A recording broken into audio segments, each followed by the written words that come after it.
Sa bawat sulok ng Pilipinas, buhay ang sining ng pagkukwento. Mula sa sinaunang epiko hanggang sa modernong TikTok. Dala ng mga Pilipino ang diwa ng kasaysayan, imahinasyon at aral na hindi kumukupas. Alam mo ba na may sarili tayong mga epiko?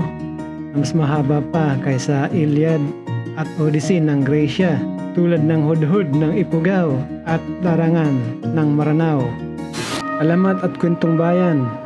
Kung lumaki ka sa mga kwento ni Maria Makiling, Ibong Adarna, at malakas at maganda, yan ang patunay na buhay ang alamat sa kulturang Pilipino.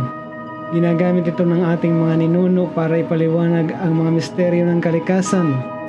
Balagtasan, tula na labanan. Isipin mo, isang debate pero saan yung tula?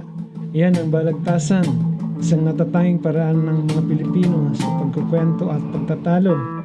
Hindi lang ito tungkol sa galing magsalita, kundi tungkol sa husay ng ritmo, talino at kwento sa sayaw at piyesta. Sa Pilipinas, ang kwento hindi lang binibigkas, sinasayaw pa. Tulad ng singkil ng Maranao, na batay sa epikong darangan. Kaya tuwing piyesta, ang bawat galaw at tunog ng tambol ay may kasamang kasaysayan at alamat. Comics at modernong storytelling. Kung may Marvel at DC ang Amerika, tayo naman may Mars Ravelo at Darna. Ang Pilipino ay nagkukwento hindi lang sa bibig, kundi pati na sa guhit. Spoken word and digital stories.